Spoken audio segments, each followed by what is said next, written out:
Oh, a stunning report from Fox News' Catherine Herridge tonight. Documents showing that Deputy Attorney General Rod Rosenstein threatened to subpoena emails, phone records, and other documents belonging to members of the House Intel Committee. Attorney General Jeff Sessions came to Rosenstein's defense earlier tonight. I'm confident that Deputy Rosenstein, 28 years in the Department of Justice, did not improperly threaten anyone on that occasion. But we do believe that we have tried to be cooperative with them and made progress in months as the months have gone by, and in fact have had some good relationships with top members of Congress. With the war between the DOJ and Congress heating up, two lawmakers join us tonight to make a major announcement exclusively on the angle. Here are Oversight Committee members Mark Meadows and Jim Jordan. Jim, what do you think about what you just heard from the Attorney General? You're almost flabbergasted. I mean, what is the Attorney General saying? Rod Rosenstein hasn't complied with Devin Nunes' subpoena, hasn't complied with Chairman Goodlatte's subpoena. We've caught them hiding information in the Strzok page text messages, redacting the fact that Peter Strzok was friends with Judge Contreras, one of the FISA court judges. They tried to hide that from us. And today we learned in Catherine's report that the head of in essence, the head of the Justice Department, Rod Rosenstein, was threatening members of the House Intelligence Committee for doing their job, for trying to get answers for the American people. And the Attorney General says that's okay, we're doing just fine. I didn't know he had said that when you just played that. I'm like, are you kidding me? This report of Catherine is unbelievable. When you have the head of the Justice Department, Rod Rosenstein, saying he's going to go after staff members' emails and communications. Going after he wants your BlackBerry. We're doing our constitutional duty as Mark, that's scary. Yeah, Mark, Congressman Meadows, what I think he's saying is that if you guys hold him in contempt, he's going to have to defend himself. And part of the defense will be he wants discovery. He wants to know who you've been talking to, who you've been talking to. He wants to know your text messages. You know, maybe they won't redact your documents like they did the page and Strzok text. Right. There's two problems with it, Laura. One is that we're a separate branch of government. Yeah. They don't have the right to do that unless we're coming under some kind of criminal investigation. And for the Attorney General to say he's confident that Rod Rosenstein did everything right? Well, I'm confident he doesn't know what he's talking about. I'm here to tell you, we're fed up with it. We've been working on a resolution. We've got a resolution here tonight that we're putting the finishing touches on. We plan to file that tomorrow, but really it's all about compelling DOJ to turn over documents so that we can do proper oversight. You know, if they have nothing to hide, turn over the documents. Jim's exactly right. This is just inexcusable. Okay, so what happens? That is a resolution to compel the production of documents. Haven't you already been? Well, we've subpoenaed them already. Yeah. And so what is that resolution? Tell us what it is. We're putting together a resolution we would frankly like to bring to the full House and have the House vote on. It's one thing for us to say. It's one thing for Chairman to subpoena. It's another thing if the House of Representatives would actually go on record and say, Mr. Rosenstein, we as the House, a majority of the House say, you're not giving us the information we need. And frankly, now that we have found out that you were threatening members of the committee staff, a standing committee in the House of Representatives. For his defense. He's going to defend himself against your threatening to call him in contempt. Well, Laura, let me just say, how does he defend himself if he wants to defend himself? Let's come on tomorrow night. Let's let Rod Rosenstein come on with Jim and I. We'll lay out the facts. He can lay out his talking points. I've invited him on the show. And you know why he doesn't come on? Is they'd rather do private press releases to spin the narrative at midnight and try to act like they're complying. Listen, we've had a document out since November 3rd of last year asking for documents. We still don't have them. We have less than 60% of those documents. Is this draft that you have, is it going to call for his removal? What is this? No, it just calls for them to really produce the document. What if they give you obviously... Well, they've been doing that all along. So if they do it again, then you at least have at the House spoken and say we want this information, and if they don't comply with it, then everything's still on the table. The same issues are still on the table. Contempt and those remedies are still on the table. But we're like, look, let's have the House take a vote and send a message that a majority of the House agrees with us that you should You should give us the information we, as a separate and equal branch of government, are entitled to get answers for the American people. Are we talking impeachment of the deputy? Well, I mean, obviously, that's still something we have in our toolbox, but we will have a vote. I'm here to tell you tonight, Laura, tell your viewers, we're going to have a vote on the House floor. One way or another, we're going to have a vote, and we're going to make sure that we get those documents. Rod Rosenstein last month called this extortion, basically. He will not give in to these demands. How about extortion when you're threatening members of a standing committee, the House of Representatives, for doing their job? We know these individuals. I know who these guys are. They worked their tail off. These are the guys who helped put together that memo which talked about what went on at the FISA court and the fact they didn't tell the FISA court who paid for the dossier. They didn't tell the FISA court that Christopher Steele had been fired by the FBI for leaking information. These are the guys who put that together, and they're being threatened by Rod Rosenstein. This is as wrong as it gets. What is your general thought on the constitutionality of this whole investigation? I mean, we've talked about this generally before. There are a lot of scholars who believe, and Dershowitz and a bunch of us have been, talking about this for months, that this entire special counsel seems like an unconstitutional undertaking. There's no real oversight. They essentially have a limitless budget, even though Congress appropriates. It seems like they have a limitless Well, they budget. do have a limitless budget. And the president really can't remove them, supposedly, because it's bad for politics. So is there really any executive branch oversight if Rod Rosenstein himself is conflicted, as he's a witness? Well, basically? he should recuse himself. I can tell you, just based on some of the facts we've seen, he should recuse himself. But that aside, in this country, you investigate crimes. You don't go in and start to investigate and see what you can find and hope to come up with a crime, after you've investigated. And that's not the way this special counsel is doing it, and I think it's wrong. Didn't he say he was going to make the documents available to the so-called Gang of Eight?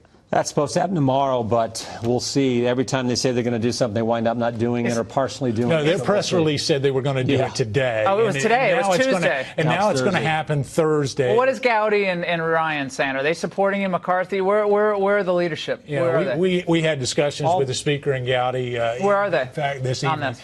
Well, I think they want to give more time. They're they nervous want to give here. more time. But the facts are on our side. Is how long is long enough? And I'm saying today is long enough. Justice delayed is justice denied, perhaps. Well said. Well said. Thanks for coming on. You bet. Thank you. Thank really you, Laura. Appreciate it. Up next, Attorney General Jeff Sessions just reversed an Obama-era policy that promoted migration from Latin America. He's here to talk about it and also to respond to a remarkable new story. Fox News is reporting Rod Rosenstein, Deputy AG, threatened Republicans on the House Intel Committee. That's next.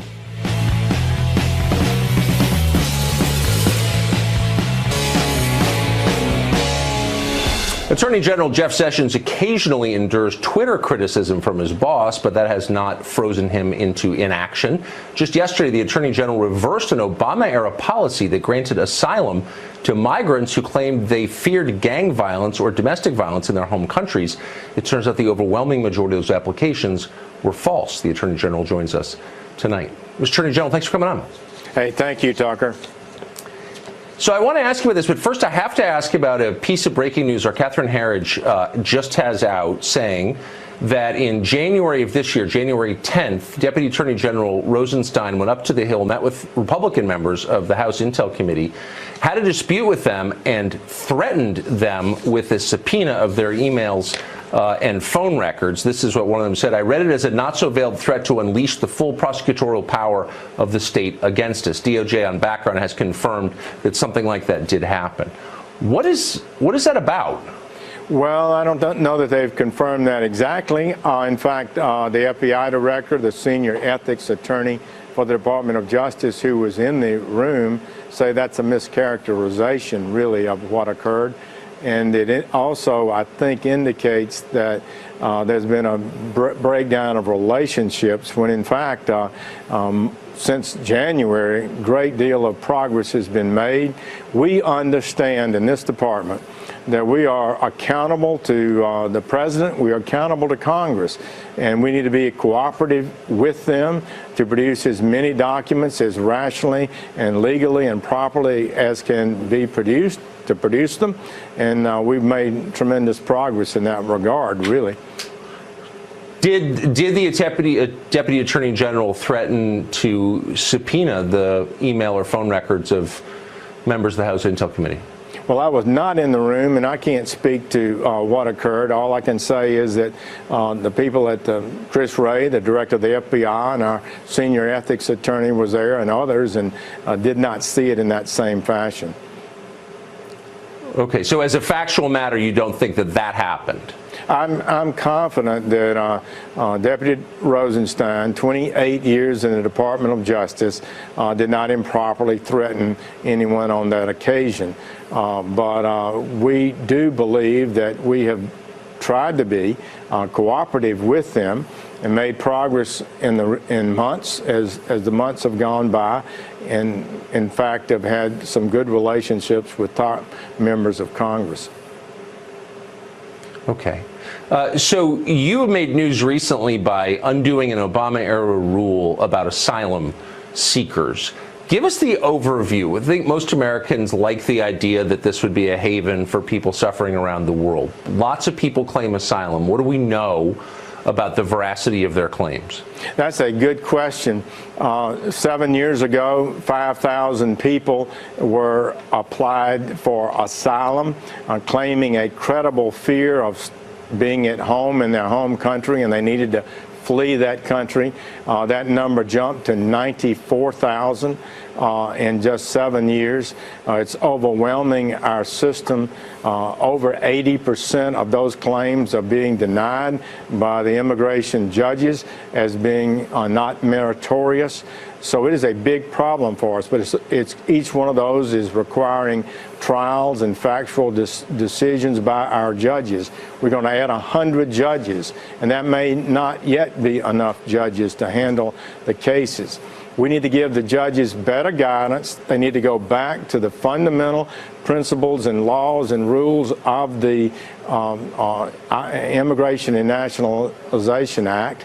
And if we do that, then we're in a position where some of these cases can be promptly decided. You do not get to come to America if you have a private threat or someone personally attacks you. You do not get to have asylum for that. It's based on your race, your religion, your nationality, that you're part of some special identifiable group that's being persecuted in your home country. That's what it takes to have an asylum, and we need to get this straight, and I think it will help us.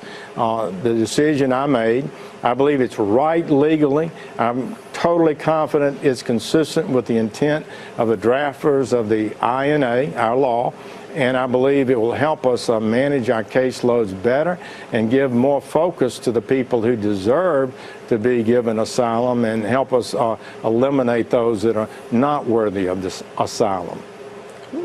Well, if over 80% of the applications are fraudulent, there's obviously a problem. So the DOJ has also recently weighed in on the question of speech on campus. What can the federal government do, the Department of Justice do, to ensure that people's First Amendment rights are protected? And why is it take until 2018 to get DOJ involved in this? It's one of the big challenges of our time. I have come to believe, and it's almost unbelievable, that major colleges and universities would be taking action that restrict the right of free speech on a college campus. It's just got to be confronted. We have the authority under law to file a statement of interest in an ongoing litigation. So cases are being filed against the universities by students who complain, and if we think their complaints are meritorious, then we can file a statement of interest joining with them and explaining why we at the Department of Justice thinks these concerns are real and justified, and a court relief is appropriate. So we've had some success. We've had 2 cases where there's been a major change in the college and university's actions, and 2 cases where the judge has dismissed or rejected a motion to dismiss these cases by the universities and allowing the trials to go forward. We think it's a very important thing. Students should be participating in robust debate. They ought not to be intimidated. They ought not to be driven by political correctness to where you can't even speak up in class or on campus. It's just amazing what an upside-down world it is when a conservative attorney general is defending the First Amendment against liberals. It's like things have changed almost too much. Mr. Attorney General, thank you. I appreciate it. Thank you. Good to be with you.